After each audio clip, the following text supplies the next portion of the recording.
되셨습니까? 네, 반갑습니다. 한 주 잘 보냈습니까? 예.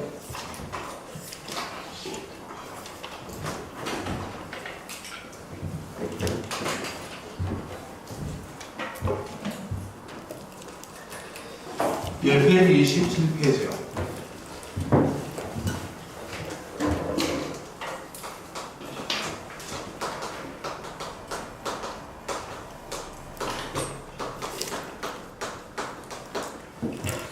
법률행위의 요건입니다. 지난주에 했던 내용을 조금 복습하고 계속 설명을 드리겠습니다. 법률행위의 요건은 크게 두 가지가 있다고 성립 요건이 있고 효력 요건이 있다. 그런데 이 효력 요건은 성립 요건 이후의 문제라고 했어요. 법률행위가 성립한 다음에 따지는 것이 효력 요건이지, 법률행위가 성립하지 않는 것은 이 효력을 원할 수 없다. 법률행위가 성립하지 않는 것은 아니 불자, 법률행위 불성립, 법률행위 부존재의 문제지 효력을 논할 수는 없어요. 법률행위가 성립한 다음에 효력을 따져 효력 요건까지 갖추고 있다면 그 법률행위는 유효하고, 법률행위는 성립했지만 효력 요건을 갖추고 있지 못한 것은 무효가 되거나 취소할 수 있는 법률행위가 된다. 효력 요건을 갖추어야만 유효가 되기 때문에 효력 요건은 달리 유효 요건 또는 효력 발생 요건이라고도 지칭합니다.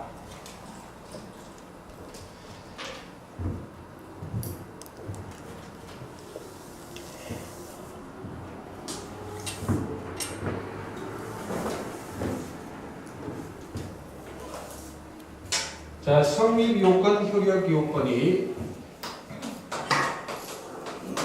일반 성립 요건, 일반 효력 요건이 있고 특별 성립 요건, 특별 효력 요건이 있다 그랬습니다. 일반적으로 법률행위가 성립하기 위해서는 세 가지만 존재하면 됩니다. 당사자, 목적, 의사표시,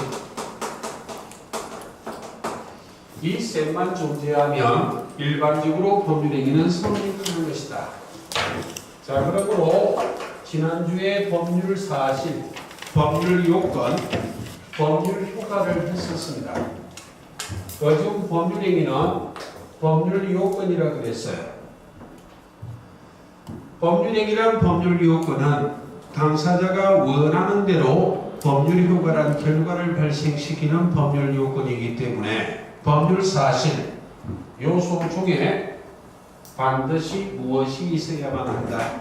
의사표시란 요소가 있어야만 법률행위가 성립할 수 있다. 이 의사표시란 법률 사실 요소가 법률행위를 성립시키는 가장 중심적 요소지, 의사표시는 법률 사실이고 법률행위는 법률 요건이기 때문에 구별되기 때문에 다르기 때문에 의사표시 자체가 곧 법률행위라고 말할 수는 없다. 의사표시는 법률행위를 성립시키는 가장 중심적 요소다. 복습하고 있습니다. 예문했다 그랬어요. 의사표시가 법률행위를 성립시키는 가장 중심적 요소이기 때문에 의사표시에 문제가 생기면 법률행위 전체에 영향을 미쳐요. 조금 이따 일반적으로 법률행위는 이 셋만 존재하면 성립하는 것이 일반적이다. 근데 특별한 법률행위는 이 셋 외에 더 갖추고 있어야만 성립하는 법률행위도 있어요. 그 대표적인 예가 혼인계약이란 법률행위가 성립하기 위해서는 이 셋 외 혼인신고까지 해야만 성립하는 이런 법률행위도 있다. 자, 일반적으로 법률행위가 효력 발생, 즉 유효하기 위해서는 당사자가 능력이 있어야만 합니다. 당사자가 능력이 있어야 된다는 말은 당사자가 권리 능력, 의사 능력, 행위 능력까지 갖추고 있어야만 그 법률행위가 유효가 된다. 권리 능력, 의사 능력, 행위 능력은 권리의 주체에 관계된 사항이라 불이시험 범위가 아니기 때문에 자세한 분석은 아무 의미 없고 단어 정도만 필요하다고 했어요. 그리고 결론 정도만 기억하시면 되겠습니다. 의사 능력이 없는 자가 한 법률행위는 무효가 되고 행위 능력이 없는 자, 즉 제한 능력자의 법률행위는 취소할 수 있는 법률행위가 된다. 이 정도만 기억하면 되지 개념을 정확하게 분석할 가치는 없다. 처음 하기 때문에 지난주에는 개념을 설명드렸을 뿐입니다. 자, 그 다음 목적이 확정, 가능, 적법, 사회적 타당성을 갖추고 있어야만 그 법률행위가 유효할 수 있지 목적을 확정할 수 없거나 목적 달성이 불가능하거나 목적이 적법하지 않거나 목적이 사회적 타당성을 갖추고 있지 못할 때 그 법률행위는 원칙적으로 무효가 된다. 의사표시가 정상적이어야만 법률행위가 유효가 되는 것이지 의사표시가 정상적이 아니라면 법률행위 전체에 영향을 미치기 때문에 이 법률행위는 무효가 되거나 취소할 수 있는 법률행위가 되는 겁니다. 정상적 의사표시란 의사와 표시가 일치하고 의사표시에 하자가 없는 것을 정상적 의사표시라고 말해요. 근데 만약 의사와 표시가 불일치하거나 의사표시에 하자가 있는 것은 비정상적 의사표시이기 때문에 법률행위 전체에 영향을 미치기 때문에 일정한 경우는 무효, 일정한 경우는 취소할 수 있는 법률행위가 된다. 자, 일반적으로 이와 같은 요건을 갖추고 있다면 그 법률행위는 유효가 되는 것이 일반적이나 특별한 법률행위는 일반 효력 요건 외에 더 갖추고 있어야만 하는 법률행위도 있습니다.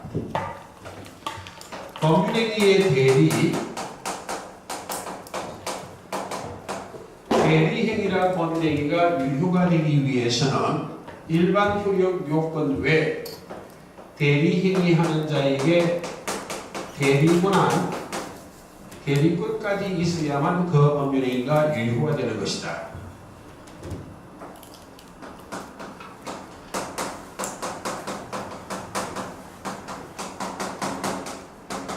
토지거래 허가구역 내 허가 대상인 토지를 거래, 즉 매매 등을 할 때는 그 거래행위, 매매계약 등이 유효가 되기 위해서는 일반 효력 요건 외 관할관청의 허가까지 얻어야만 유효가 되는 것이다. 법률행위를 할 때는 조건을 붙일 수도 있고 기한을 붙일 수도 있습니다. 만약 법률행위를 할 때 조건을 붙였다면 일반 효력 요건 외에 그 조건까지 성취가 돼야만 유효가 되고 기한을 붙였다면 일반 효력 이용권 외 기한까지 도래해야만 유효가 되는 법률행위도 있다. 그리고 이 부분이 우리 민법 총칙의 시험 범위라 그랬어요. 여기서 10문제가량, 즉 법률행위를 중심으로 10문제가량을 출제하는 것이다. 그 다음 지난주에 확정까지 했는데, 저 목적의 확정은 반드시 법률행위 성립 당시에 목적이 이미 확정되어 있어야만 하는 것은 아니다. 장차 이 행위까지만 목적을 확정할 수 있다면 그 법률행위도 유효하다. 예, 거기까지 설명드렸고, 오늘은 이 가능부터 해보자.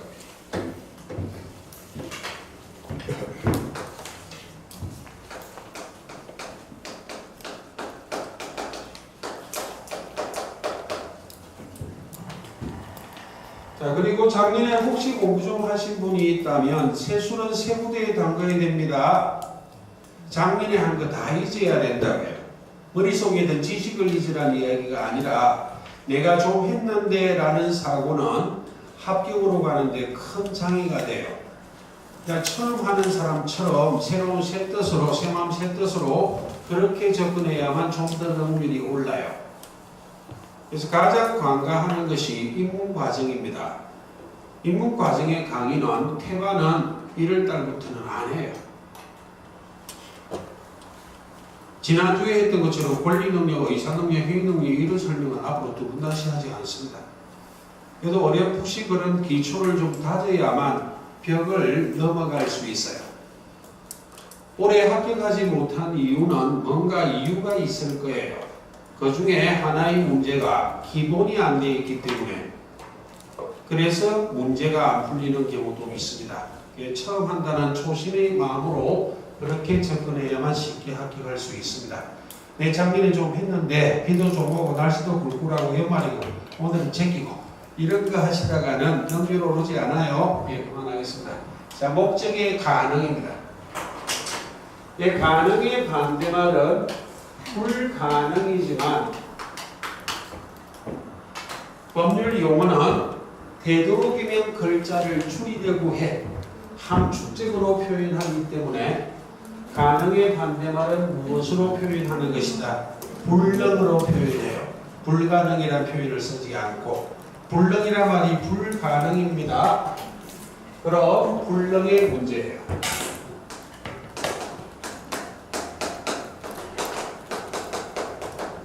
이 불능의 문제는 나중에 배울 계약법하고 직결되어 있습니다.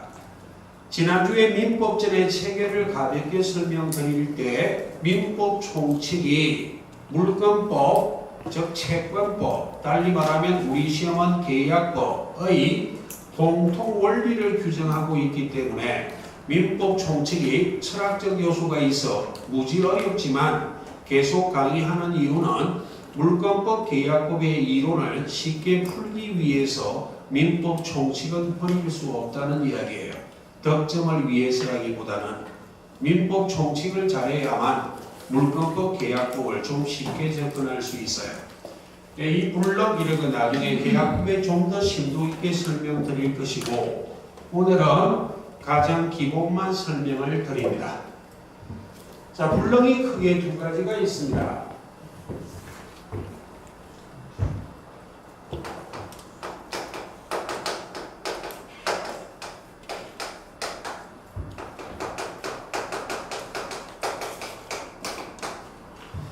예, 법률행위 성립 당시를 기준으로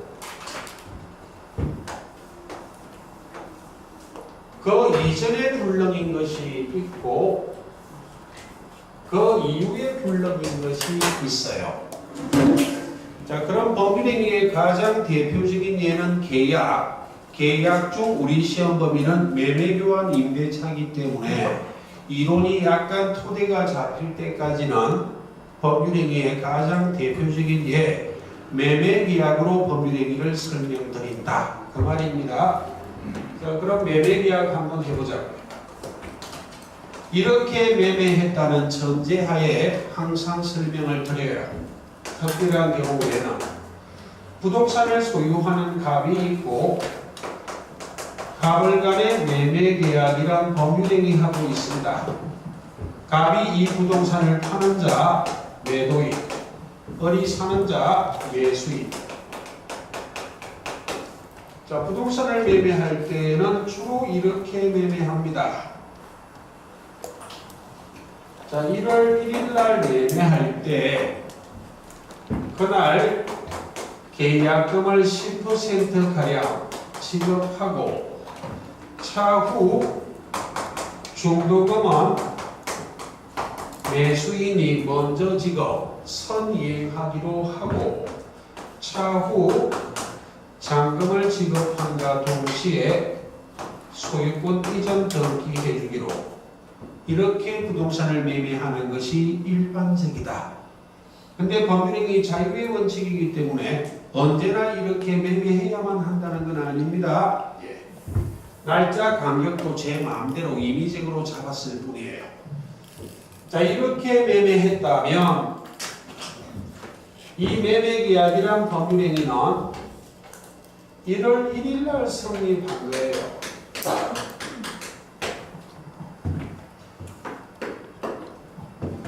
1월 1일 날 매매계약의 당사자인 매도인과 매수인이 있고 매매한다는 목적이 있고 만약 이 부동산이 집이라면 그 누군가 먼저 의사표시 청약이에요.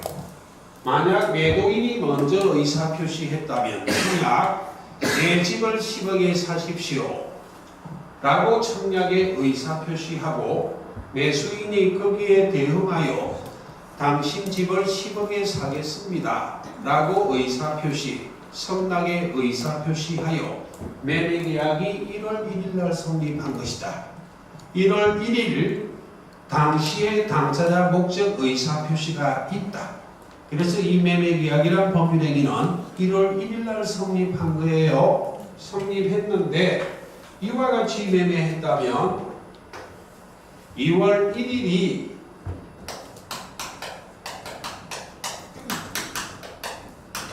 이행의 착수 단계고 3월 1일이 이행기예요. 그럼 지금 제가 뽑아내는 것이 이 성립이라는 단어가 필요할 뿐이다. 법률행위 성립 당시를 기준으로 하여 그 이전의 목적이 불능일 수도 있고 그 이후의 불능일 수도 있다. 그럼 불능은 크게 두 종류, 원시적 불능과 후발적 불능이 있어요. 그럼 법률행위 성립 당시를 기준으로 하여 그 이전의 목적이 불능인 것은 원시적이다, 후발적이다. 원시적. 이게 용어는 그런 식에 불과해요. 그 이후에 불능인 것은 원시적이다, 후발적이다. 후발적이다.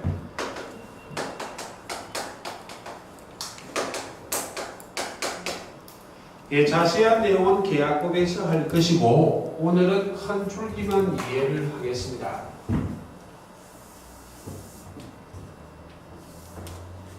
주로 이렇게 표현해요. 원시적 불능은 무효이지만 후발적 불능은 유효하다. 이렇게 표현하는데 원시적 불능이 무효인 것은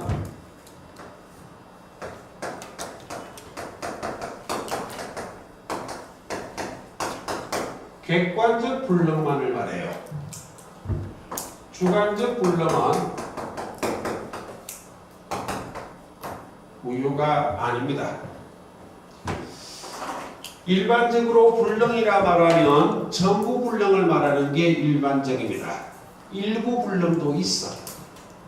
민법 총칙 시간에 입문 과정에서 전부 일부까지 다 들어가 버리면 너무 복잡하기 때문에 가장 기본만 오늘은 설명을 드립니다. 그럼 여기에 원시적 후발적 불능이라는 개념은 대답하시는 거 보니까 알아들었고 객관적 불능과 주관적 불능을 다시 개념을 이해해보자. 객관적이란 말은 달리 일반적이다. 목적이 불능인데 그 어느 누구에 대해서도 목적 달성이 불가능한 것이 무엇이다? 객관적 불능이에요. 주관적 불능이란 이야기는 법률행위하는 당사자 사이에서만 목적이 불가능한 것이지 제3자라면 목적 달성이 가능할 수도 있는 것이 무슨 불능이다? 주관적 불능이에요. 그럼 약간 어렵기 때문에 객관적 불능과 주관적 불능을 한번 이해를 해 보겠습니다. 지금은 원시적 불능하고 있어요.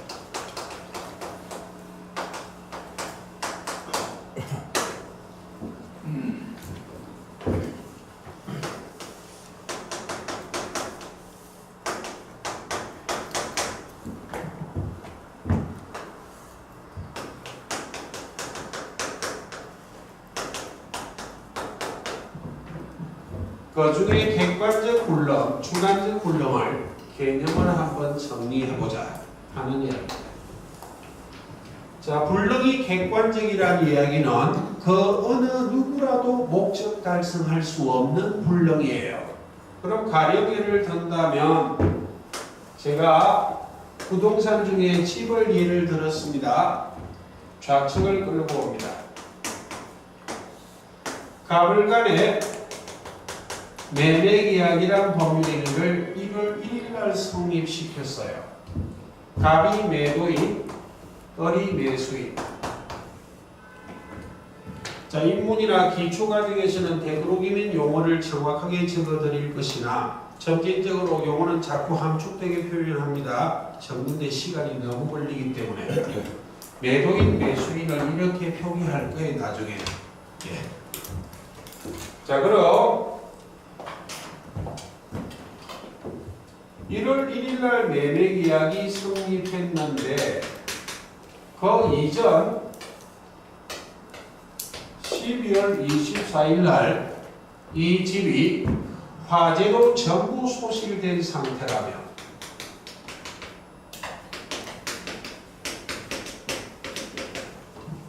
화재로 전부 소실된 상태인데 1월 1일 날 매매했다면 그 어느 누구라도 이 행기 3월 1일이 도래했을 때 이 집의 소유권 이전 등기해줄 방법은 있다? 없다? 없어요. 목적물이 멸실 사라져 버렸기 때문에 이런 불능을 무엇이라 말한다? 객관적 불능이에요. 그럼 주관적 불능은 가령 예를 든다면 이 집을 소유하는 자는 A입니다.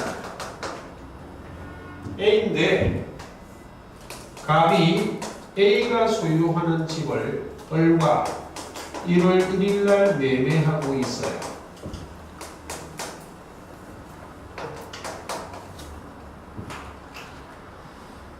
그럼 이 매매 계약은 매도인이 타인의 물건이나 타인의 권리를 매매했기 때문에 이 행기 도래할 때까지 소유자로부터 매도인이 소유권을 이전받아 소유권을 이전해 줄 수도 있고 그럼 아무 문제 없죠? 그런데 이 행기까지 3월 1일까지 소유권을 이전받지 못했다면 소유권을 이전해 주지 못할 수도 있잖아요. 어찌됐든 이 행기의 소유권을 이전해 줄 여지도 있다 없다. 있기 때문에 이건 매매계약 당사자 사이에 소유권을 이전하지 못하는 것이 불능이에요. 이건 갑에 대해서 불능이지 소유권을 이전해 주지 못하는 것은 만약 A와 을이 매매했다면 A는 특별한 경우에 3월 1일 날 소유권 이전해 주는 데는 문제가 있다 없다? 없어요. 이런 게 주관적 불능이에요. 그런데 객관적 불능은 무효이지만 주관적 불능은 무효 아닙니다. 주관적 불능은 나중에 계약금 할 때 배울 거예요. 담보 책임의 문제. 자, 만약 객관적 불능은 이해하셨죠? 예. 주관적 불능. 만약 3월 1일 이행기까지 매도인이 소유자인 A로부터 소유권을 이전받지 못해서 매수인에게 소유권을 이전해 주지 못한다면 일정한 요건나 매수인이 매도인에게 담보 책임을 묻는다고 배울 거예요. 매수인이 매도인에게 담보 책임을 물어 권리를 행사한다고. 그 권리 중에 가장 대표적인 권리가 계약 해제권이에요. 계약을 해제한다는 말은 불해자의 제거할 제자, 유효한 계약을 제거를 시키는 거예요. 그럼 해제하면 처음부터 무효가 돼. 해제를 하면 처음부터 무효가 된다는 말은 해제하기 전에 그 계약은 유효다, 무효다. 유효하니까 해제하면 처음부터 무효가 된다는 논리. 너무 많이 가버렸고 지금 전달하고자 하는 바는 객관적 불능이 무효지 주관적 불능은 무효다? 아니다. 아니다. 그 정도만 일단 하자는 이야기예요. 그런데 일반적인 무효의 일반적인 형태는 객관적 불능이 일반적인 형태이기 때문에 시험 지문은 원시적 불능은 무효다 라고 말하면 옳은 지문으로 처리해요. 세부적으로 들어갔을 때에는 무효란 말이 약간 문제가 있을 수 있지만 무효의 일반적 형태는 객관적 불능이다, 주관적 불능이다. 객관적 불능이다. 그냥 원시적 불능을 이야기할 때는 객관적 불능을 지칭하는 게 일반적이다. 되겠죠? 예. 그래서 객관적 불능이 무효지 주관적 불능은 무효가 아니다 라는 정도를 기억하고 후발적 불능이요. 이 후발적 불능은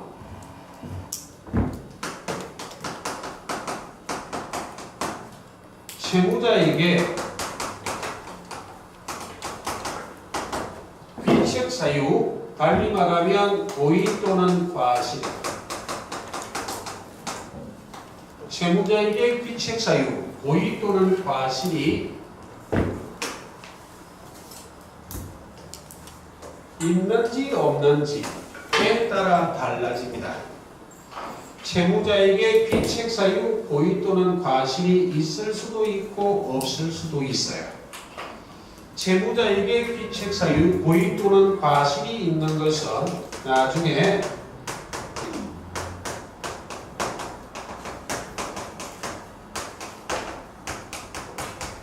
채무 불이행 책임 중 위험 부담의 문제라고 배울 것이고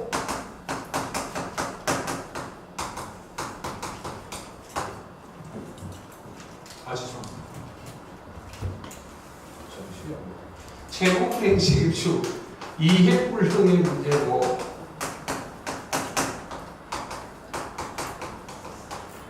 채무자에게 고의 또는 과실, 귀책 사유가 없는 것은 위험 부담의 문제라고 배울 거예요. 계약법에서 이런 용어들이 등장한다는 이야기입니다. 그럼 이 예를 가볍게 든다면 이렇게 할 수 있겠네요. 갑을 간에 집을 사고 파는 매매 계약하고 있어요. 갑이 매도인, 을이 매수인.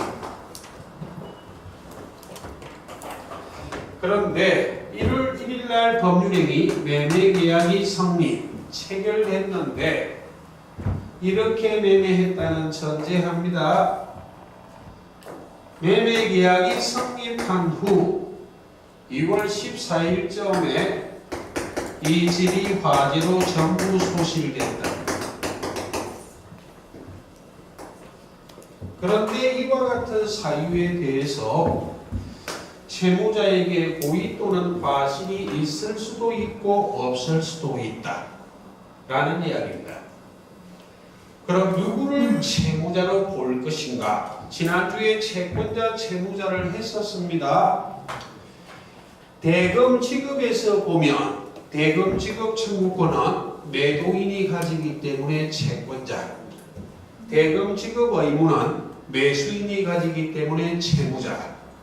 됐습니까? 근데 대금은 불능이 생기지 않아요. 대금 지급이 불가능한 경우는 없다고 법률상 본다고. 돈이 없어 지급 못하는데 빌려서 주면 돼. 신용이 없어 안 빌려주는데 도둑질하면 돼. 형사처벌은 별개의 문제고, 지구상에서 돈이 씨가 말라야 과장되게 말하면 불능이에요. 대금은 불능이 있다 없다? 없어요. 근데 목적물인 이와 같이 멸실이 돼버리면 소유권을 이전해 줄 방법은 있다 없다? 없잖아. 소유권 이전, 재산권 이전 의무는 매도인이 부담하기 때문에 채무자, 매수인은 재산권 이전 청구권, 소유권 이전 등기 청구권을 가지기 때문에 채권자. 불능의 문제에서는 원칙적으로 채무자는 누구를 말하는 것이다? 매도인. 매수인이 채권자예요. 그러니까 채무자인 매도인이 이와 같은 사유에 대해서 고의 또는 과실, 귀책 사유가 있을 수도 있고 없을 수도 있다. 되겠습니까? 채무자인 매도인이 고의 또는 과실로 불내버렸다고. 그건 채무불이행 책임 중 무엇의 문제고? 이행불능의 문제고. 그런데 이 집이 벼락을 맞아 불타버렸거나 또는 지나가는 행인이 담배꽁초를 잘못 집어 던져 불이 났다면 채무자인 매도인에게는 고의 또는 과실이 있다 없다? 없어. 위험부담의 문제. 이런 걸 나중에 계약법 할 때 할 거예요. 지금 하자는 것은 여기까지 다라라가 아니라 불능은 크게 두 가지, 원시적 불능과 후발적 불능이 있다. 원시적 불능은 법률행위 성립 당시를 기준으로 하여 그 이전의 불능인 것이 무엇이고 원시적 불능이고, 그 이후의 불능인 것이 무엇이다? 후발적 불능이다. 원시적 불능은 무효이지만 후발적 불능은 무엇이다? 유효하다. 거기까지가 입문이에요. 지금 와 어렵다 하는 거 아닙니다. 단계별로 하나씩 들어가야 되는데 시작하는 김에 조금 살을 붙였을 뿐이에요. 몇 수나 지나면 아시게 됩니다. 자신감을 가지라는 이야기예요. 몇 수나 지나면 이런 거 해도 시시해서 안 본다니까요. 에이 했던 거 또 안 해 이란다. 그렇게 하시면 안 돼요. 자, 여기까지가 바로 목적의 가능에 관련된 논리가 되겠습니다. 그 세 번째 접법, 지금 저기 접법하고 있습니다. 지금 오늘 저 박스 풀 거예요. 박스 중에도 특별 효력 요건까지는 들어가지 못해요. 저게 전부 민법 총칙 시험범이기 때문에. 됐습니까? 예. 자, 그 다음 목적의 접법에 대해서 확인해 보겠습니다.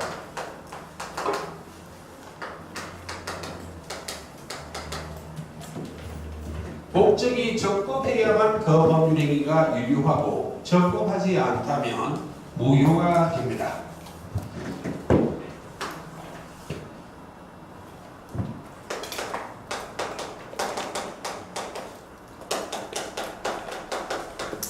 자, 법률 규정이요. 자, 요거부터 한번 볼게요.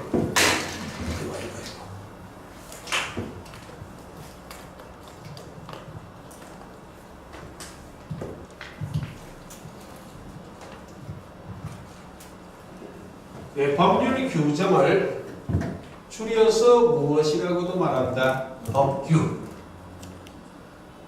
그리고 법률 규정이란 말은 달리 법으로 정해져 있다. 법정. 되겠죠? 네. 그럼 지금부터 법률 규정을 분석해 보도록 하겠습니다. 이 법률 규정이 크게 두 가지가 있습니다.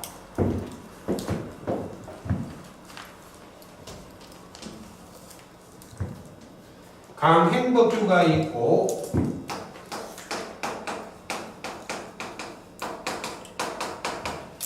법규 되겠습니까? 예. 임의 법규가 있어요. 그럼 무엇을 강행법규, 무엇을 임의법규라고 말하는 것인가 하는 개념은 정확하게 기억할 가치는 없어요.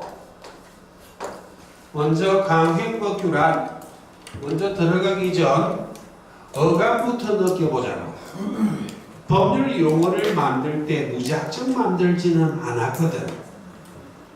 첫째, 일반인들이 관가해서는 안 되는 부분, 법률 규정은 무조건 지켜야만 한다 라는 생각을 가질 필요는 없어요.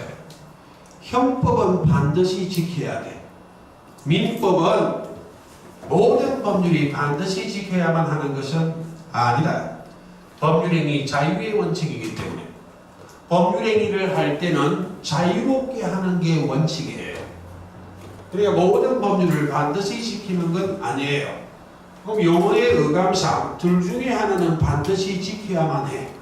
둘 중에 하나는 지키든 말든 자유예요.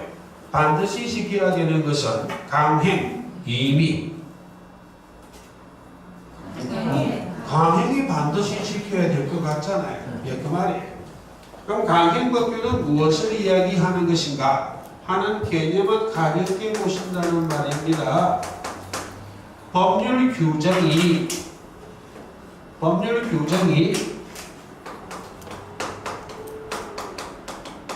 선량한 풍속, 기타 사회 질서와 관계가 있는 규정이에요. 줄여서 관계 있는 이 정도만 합니다. 임의법규는 법률의 규정이 선량한 풍속, 기타 사회 질서와 관계 없는 규정이에요.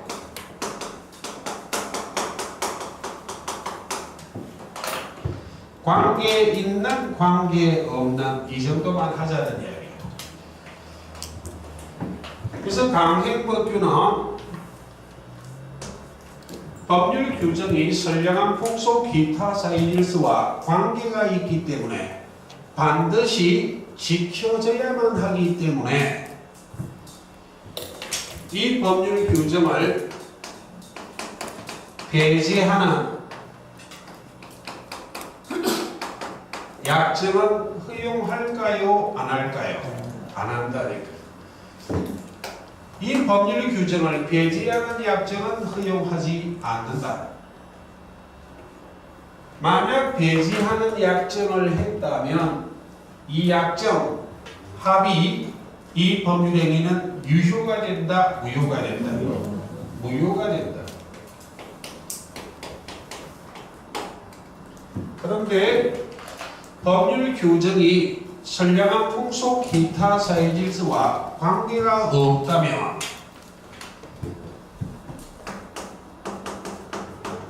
이 법률 규정을 배제하는 약정을 허용한다, 안 한다? 허용한다니까요. 허용하기 때문에 이 약정은 유효다, 무효다? 유효하다. 여기서 배제한다는 말과 법률 규정과 다르다는 말이 같은 의미입니다. 되겠습니까? 강행법규는 법률의 규정이 선량한 풍속, 기타 사회 질서와 관계가 있기 때문에 반드시 지켜져야만 하기 때문에 법률 규정과 다른 약정을 허용을 하지 않기 때문에 법률 규정과 다른 약정하면 무엇이고 무효고, 임의법규는 법률 규정이 선량한 풍속, 기타 사회 질서와 관계가 없기 때문에 이 규정은 지키든 말든 자유이기 때문에 법률 규정과 다른 약정을 허용하기 때문에 이 약정은 무엇이다? 유효하다. 그래서 강행법규를 위반한 약정은 무엇이고 무효고, 임의법규를 위반한 약정은 무엇이다? 유효하다. 그러므로 결국 좌측 적법해야만 유효하고 적법하지 않다면 무효가 된다는 말은 적법의 법은 1번 강행법규를 의미한다. 2번 임의법규를 의미한다. 되겠습니까? 그래서 적법의 법이란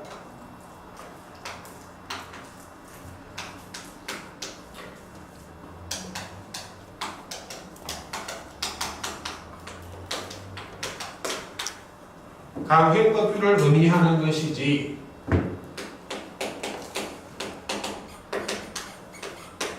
임의법규를 의미하는 게 아닙니다. 네.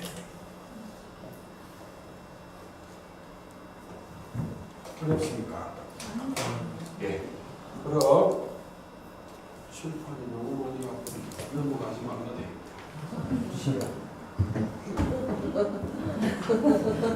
예, 첫째 시간이기 때문에 조금 짧게 할게요. 칠판이 차버렸어요. 자, 여기까지는 오늘 지우지 마십시오. 계속 봐야 되기 때문에 꼭 칠판 지워주실 분은 이 뒤로만 좀 지워주십시오. 예, 잠깐만 쉬겠습니다. 예.